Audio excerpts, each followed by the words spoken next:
Welcome to Trade Pro. In this video, I'm going to show you a very profitable London breakout trading strategy, then test it 100 times in a row so you can see how it performs over a series of trades. Before I get into the strategy, make sure to hit that like button, subscribe if you haven't, and comment down below for the YouTube algorithm. Also, check out my Webull link down below for 2 free stocks valued up to $1,850. There's no point in not doing it. All you have to do is deposit $100, get your 2 free stocks, and you can just sell them, withdraw the money if you don't want to keep using Webull. So check out my link down below for that. Now let's get into the video. Thanks for listening to that.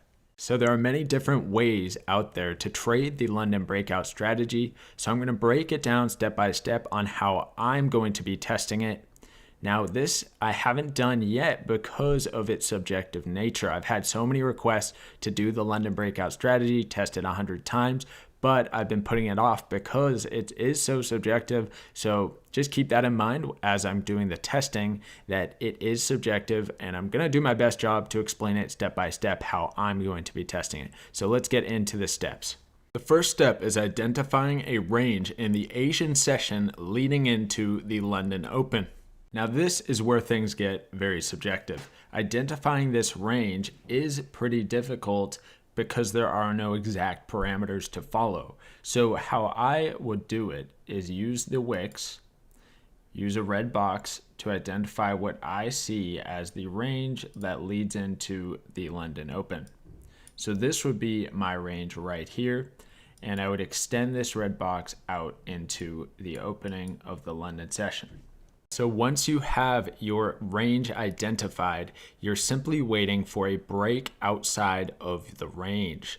If the price breaks below the range, you're actually going to be looking for a long position if price returns back to the midpoint of your range. So when there's a breakdown below, you're going to set a buy stop halfway through your range, set the stop loss below the range, and target 2 times the risk. So if there's a breakout above your range, then you're setting a sell stop with your stop loss above the range, targeting 2 times the risk to the downside.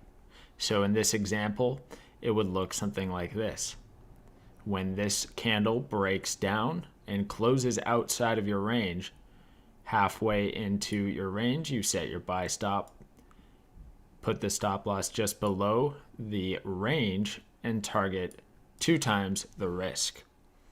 All right, so we're getting a sort of fake out reaction to get our entry. If there's a fake breakout and then it returns back, we're looking for a continuation in the opposite direction. All right, so now I'm going to go through a few different examples so you can get a better idea of how I would set up the range and how I'm going to be doing it for these 100 tests. So for this example, I would be looking to these upper wicks for the top end of the range, and then these wicks down here for the lower end of the range. Extend that out into the London Open, and we see a clear breakdown below the range and then a return into the range, passing through that halfway point, which would hit our buy stop, causing us to enter a long position with our stop loss just below the range and targeting 2 times the risk. So this one would be a good one. So here's an example where the breakout occurs before the London Open. In this example, you can still take a trade. Do it like this, just as you normally would. Identify the ranging period right before the London Open, and then you're just going to classify this as your breakout. So you can look for a short position if price comes back into your identified range. So the short entry would get triggered in right at the halfway point. You would still do the exact same stop loss and target of 2 times the risk, and this one would be good to go. All right, so here's another example. In this one, we have a clearly defined sideways range here. So use your tool to mark it out and project the range out into the London session. Here's our range. We wait for the break. We get a breakdown, set our buy stop halfway into the actual range here, and set our stop below, target 2 times that risk, and it's good to go. All right, so final example before I get into the 100 tests here. On this one, we get a clear range with this being the high wick, and then the low wicks down here. Extend that range out into the London session, and clearly there's a break above, and then return to the middle, triggering our sell stop into this position and targeting 2 times the risk. This one is also good to go. So I'm going to get into the 100 tests and show all the results at the end. Stay tuned.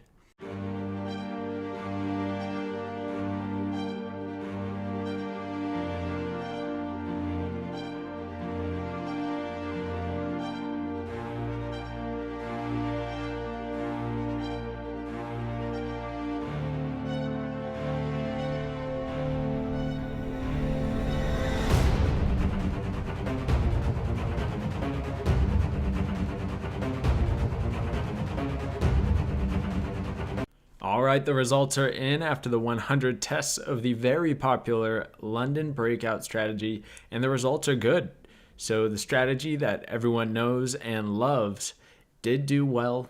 One thing we need to keep in mind, though, is that it's very subjective, and there was no way for me to make it extremely objective without completely changing the strategy. So keeping it in its true form of the London breakout strategy, it's going to be subjective no matter what, unless you completely change it. So yeah, it is what it is. Just keep that in mind with the results, that this is what I got from going through and, doing it how I would do it, not how you might do it. So definitely do a lot of testing if you are going to be trading a strategy like this. But, it was fun to go through and see what this type of strategy would do. Normally this is not my type of thing, but anyway, let's get into the results here. So did it on the 5-minute time frame, but either way, you only get 1 signal per day, because you're only taking trades at the beginning of the London session, or at some point, 1 trade during the London session at some point along there. And this took data from both pound dollar and euro dollar, and it was using a 1-to-2 risk reward ratio, which took 6 months of price data to find those 100 signals. You don't always get the signal. So, you might go through a whole London session without getting a signal.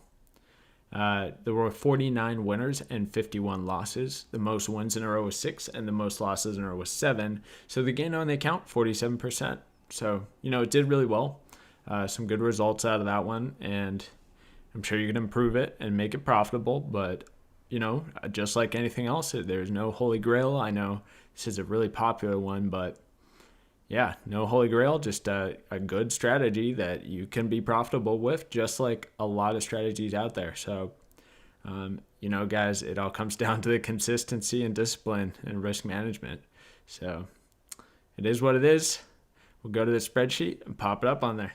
All right, here it is on the spreadsheet, falling at spot number 7, tied with 8, 9, and 10. So it did really well considering that there are now 57 strategies on the spreadsheet. So, it's going to be crazy when this spreadsheet hits 100. We're going to get through every single strategy in existence. Some people have said I'm running out of strategies, but the truth is I have way too many to test. People have requested so many different strategies. I have a massive list written down, so I'm not even close to running out of strategies to test. And it's going to be ridiculous how many tests I've done by the time this channel eventually fizzles out one day. No channel lasts forever. So anyway, this strategy, keep in mind it's extremely subjective, so you need to do your due diligence, do your testing, extra testing on top of your normal testing, because you need to have another level of trading psychology and discipline when trading something that is this subjective.